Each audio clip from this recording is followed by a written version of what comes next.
Hi, boys and girls. It's Mrs. P. I'm back with a series of unfortunate events. The second book by Lemony Snicket, and it's called The Reptile Room. So when we stopped last week, we were in the middle of chapter 2, and we stopped in the middle because there were like a lot of pages, and I didn't check it out ahead of time. So we're going to start. We stopped on page 24, but I'm going to read just this last little paragraph. Oh geez, where to start? Let's start right where the paragraph is. Well, shoot. We're going to start at the paragraph, if I can find the beginning. Okay. The orphans were so interested in the cages that they didn't even notice what was at the far end of the reptile room until they had walked the length of each aisle. But once they reached the far end, they gasped in astonishment and delight once more. For here, at the end of the rows and rows of cages, were rows and rows of bookshelves, each one stuffed with books of different sizes and shapes, with a cluster of tables, chairs, and reading lamps in one corner.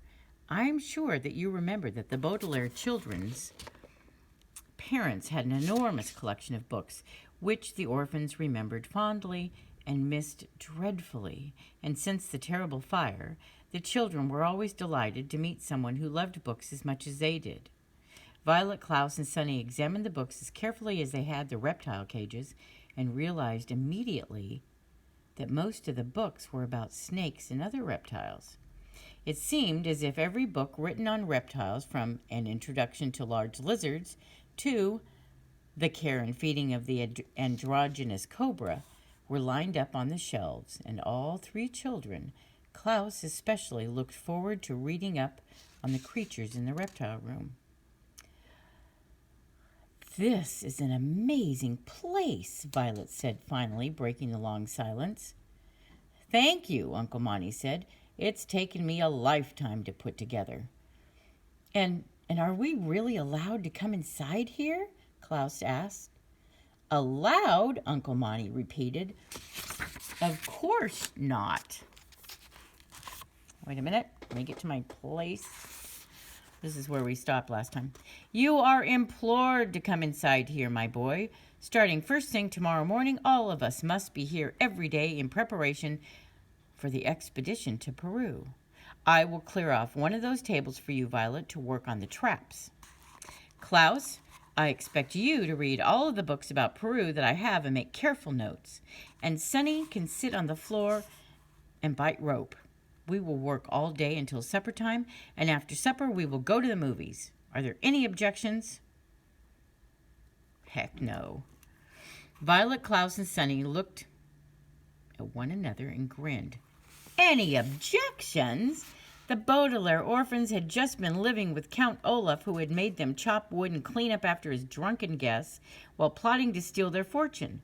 Uncle Monty had just described a delightful way to spend one's time, and the children smiled at him eagerly. Of course, there would be no objections.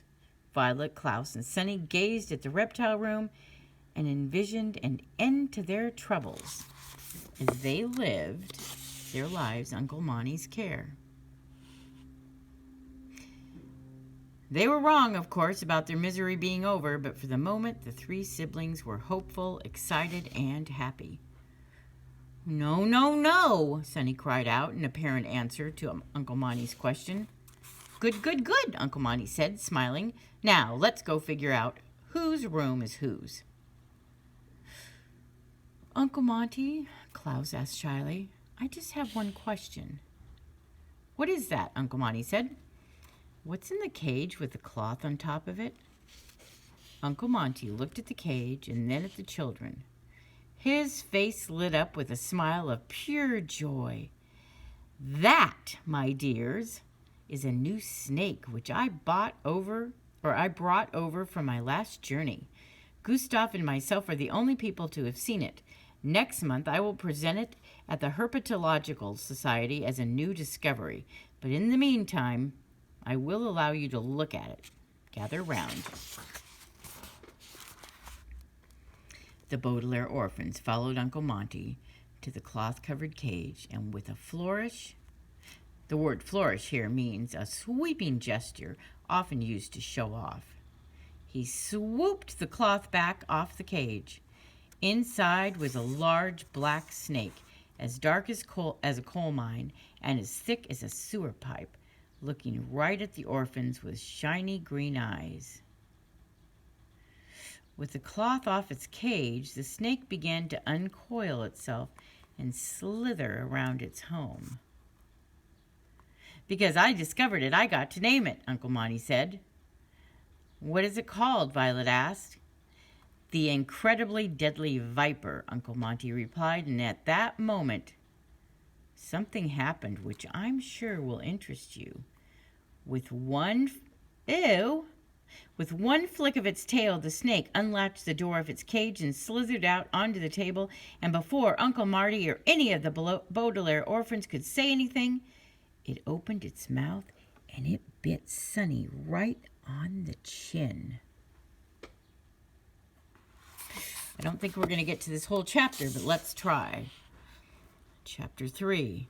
I am very, very sorry to leave you hanging like that, but as I was writing the tale of the Baudelaire orphans, I happened to look at the clock and realized I was running late for a formal dinner party given by a friend of mine, Madame de Lustro.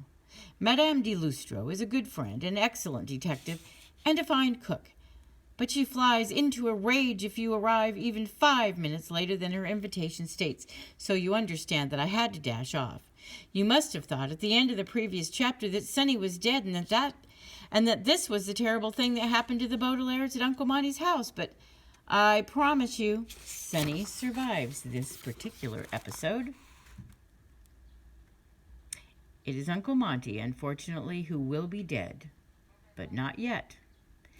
As the fangs of the incredibly deadly viper closed on Sunny's chin, Violet and Klaus watched in horror as Sunny's little eyes closed and her face grew quiet. Then, moving as suddenly as the snake, Sunny smiled brightly, opened her mouth, and bit the incredibly deadly viper right on its tiny scaled nose. The snake let go of her chin, and Violet and Klaus could see that it had left barely a mark. The two older Baudelaire siblings looked at Uncle Monty, and Uncle Monty looked back at them and laughed. His loud laughter bounced off the glass walls of the reptile room. Uncle Monty, what can we do? Klaus said in despair.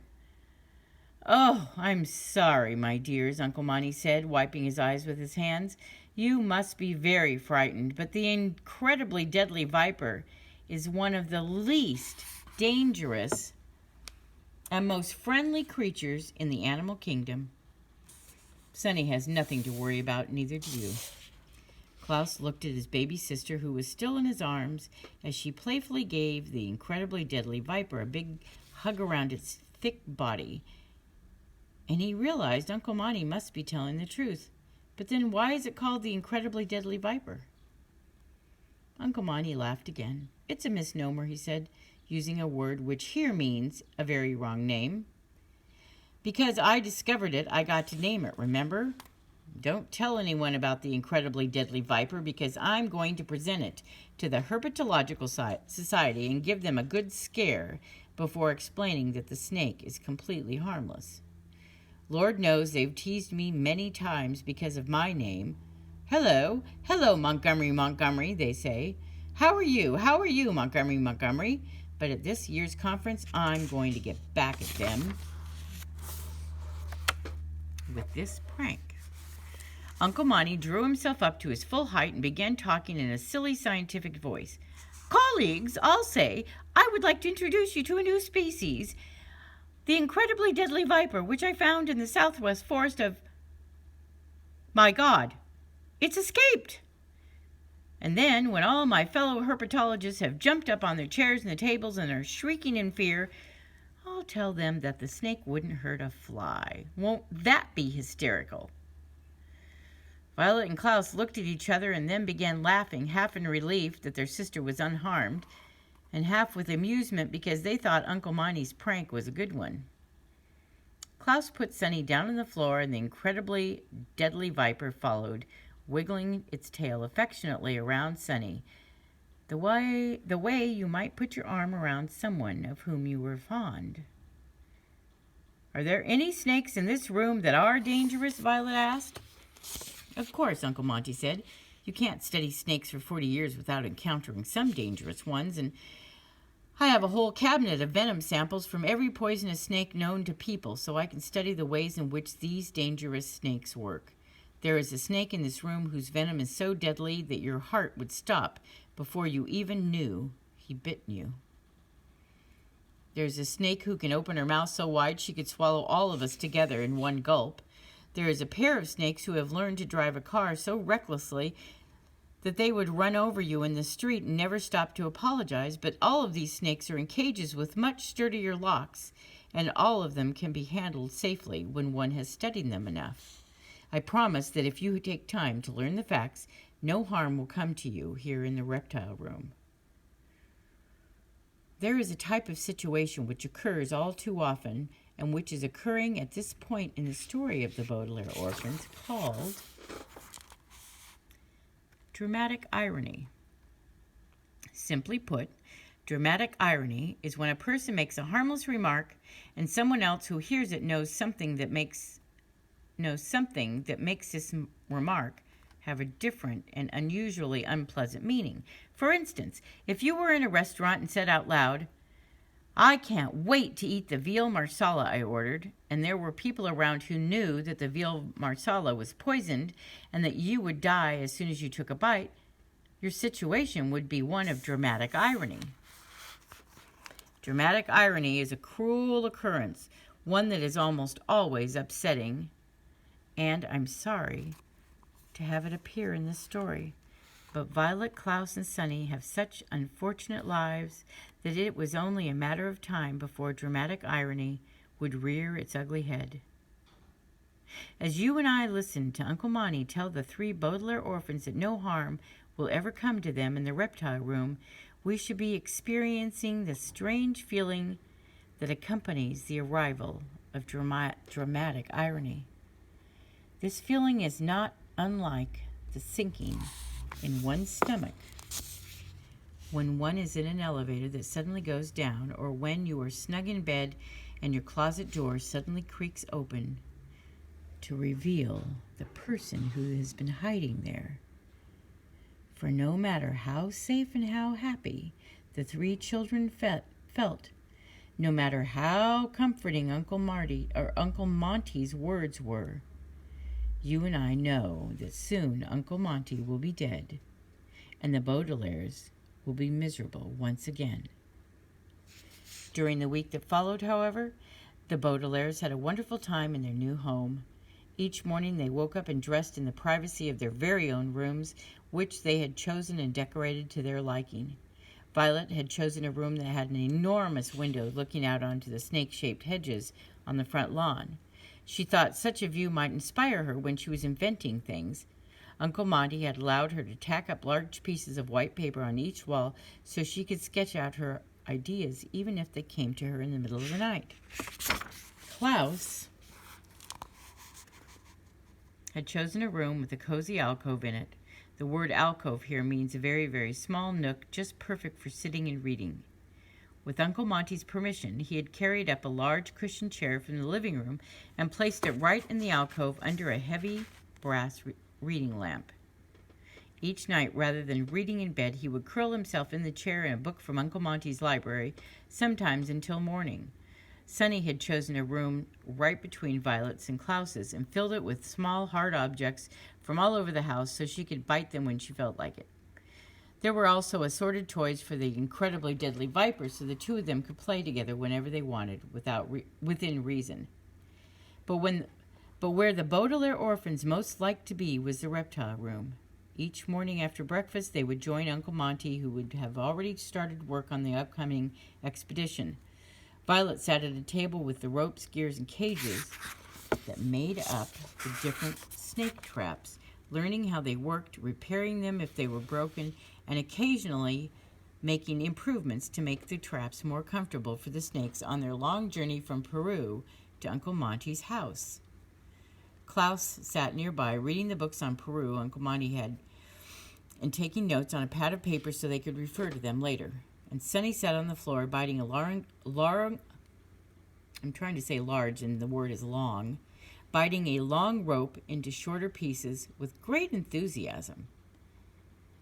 But what the Baudelaire youngsters liked best was learning all about the reptiles from Uncle Monty.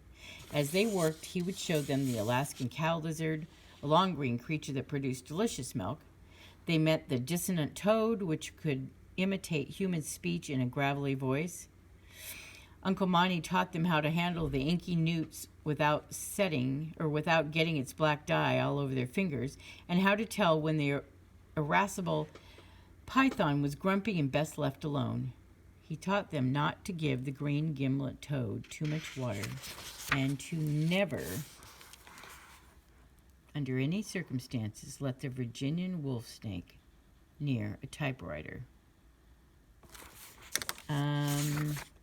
We're going to stop right here because it's 16 minutes long, and that's a little bit long for you to listen to. And we'll pick this up next week. Okay, bye.